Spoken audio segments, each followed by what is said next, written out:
Hey, what's up, beautiful Jellyfish? It's Tracy. This is like the third time I've tried to film this video, and it's like, guys, it's been like a terrible week, like worst week of my life. So, I wanted to do this video because I see a lot of people opening up packs, Magic the Gathering packs. Whether it be a single pack or a couple of packs that you've randomly bought, whether it be a fat pack. Yes, I know these are not called fat packs anymore, but I'm here to tell you that back in my day, these were called fat packs, and that's what I'm calling them. Don't care. Or like booster boxes, which I'm not cool enough to have because I'm not going to spend that kind of money on that, and which I'll get into. And you know, I know a lot of people get stuff like that sent for free, which if you don't know, I'm not cool enough to get things like that happening. So anyways, what I feel like a lot of times has happened is that we see a lot of times like unboxings of people and they open all these cool stuff, and like, you know, sometimes it happens where their box that they open is unexciting, uneventful, they don't get anything super great of value. But then sometimes we see these like insane nut boxes, which I feel like Modern Masters, Eternal Masters, I feel like is a really big thing. Like, I feel like of all the unboxings that you could realistically find, I feel like you're gonna find more of those because the boxes are more expensive and the overall value of like the set is increased because there are more expensive cards in the set. And I feel like a lot of people, you know, see those types of videos and they're like, oh my god, like I could totally open that up and it could be super cool. And the harsh reality is, if I go to a store and open up a Magic the Gathering pack, there's pretty minimalistic chance that I'm going to open up more than my $4. Now, it depends on the set because, you know, prices change all the time, and like that's a really hard thing to pinpoint and like to determine. But I see a lot of people wasting, again, wasting isn't the right word, but a lot of people spend money on packs and on stuff, and it's like, what are you opening them up for?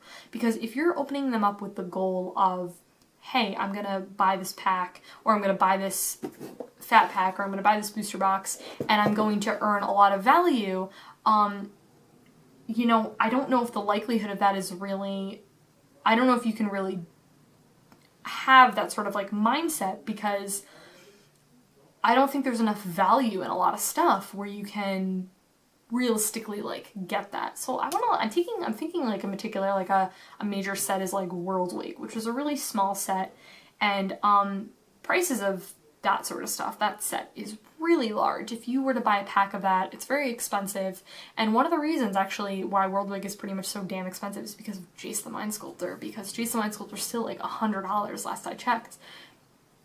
And people go like crazy over that set and spend all that money because they're hoping that they pull a Jace the Mind Sculptor, and you're hoping if you buy, you know, whatever. And I've seen people's luck go both ends. I've seen, you know, people be getting so much value, but I've also seen the bitter side. And I think it's kind of one of those things that like the joy overrides the negative emotions. And so I made this little like visual representation impromptu. First, I'm pretty sure I spelled these words wrong, by the way, so don't judge my handwriting. I was an English major, but I'm a very nervous person when it comes to spelling, especially if I'm pressured on the spot to write something, so just disclaimer. We have excitement and we have disappointment, and as you can see there are arrows pointing both ways, because what ends up happening is, oh, excitement, I've gotten a fat pack, I'm gonna open up cool stuff.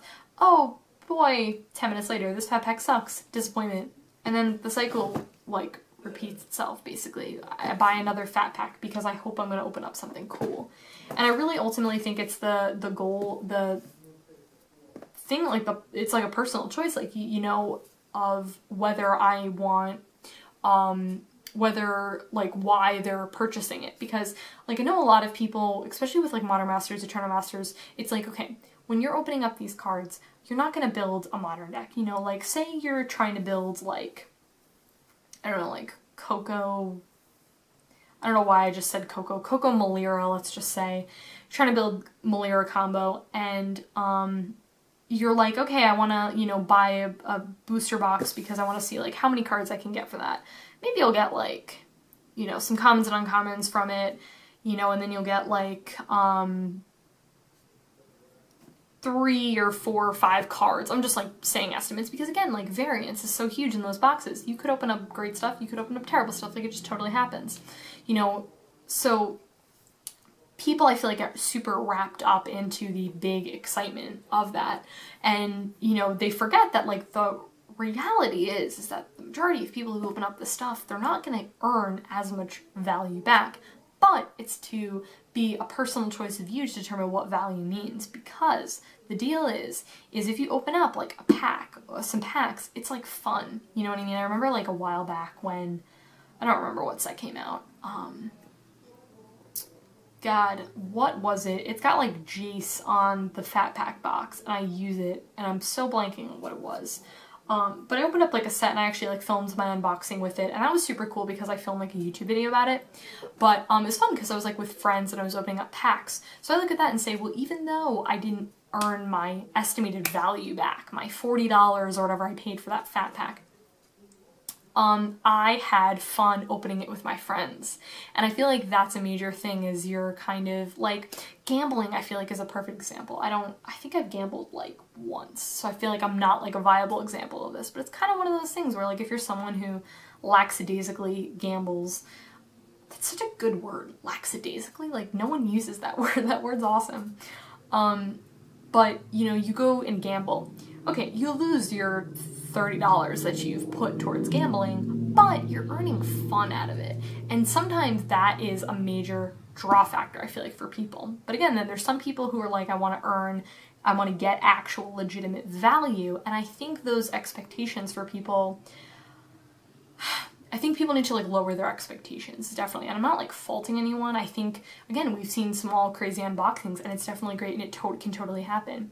Me, I feel like I haven't opened up anything super major notable that I can be like the craziest pack I've ever opened. Like I don't know. I guess I really couldn't even tell you what the craziest card I've ever opened is. Like, I don't think I've opened up anything that's been nuts. Like, I mean, at one point when Jace Friend's Prodigy was like $70 or like $100, that was like the coolest card I ever opened. But no, definitely I haven't done anything crazy. So yeah, I think again what a lot of people see is, for me, like myself personally, like my philosophy on it is, I haven't bought packs in a while. I've also changed a lot of things with my financial situation, so I haven't busted open packs. I would definitely love to do like drafts, I think, at some point. I just find myself wanting very specific cards, and I think with my mentality of that, having all those extra cards like just isn't interesting to me. Like, it's just not something that I'm over here being like, yes, let me like go out and try to collect these cards. Like, funny, I was actually like talking to someone about this, about how like when someone's like, oh, like your Magic the Gathering collection, and I was like, well, my collection's kind of like in my decks, and I kind of like that. Where I feel like if I were to buy like a booster box, you know, how many of those cards are realistically going to go into like my decks? And that's my logic behind it.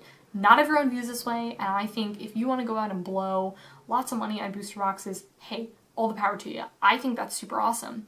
I look at it and say, instead of paying $250 for Modern Masters, I'd rather just buy the cards that I need for Modern Masters. For Modern, to build a Modern deck. And that's my mentality behind it. Yeah.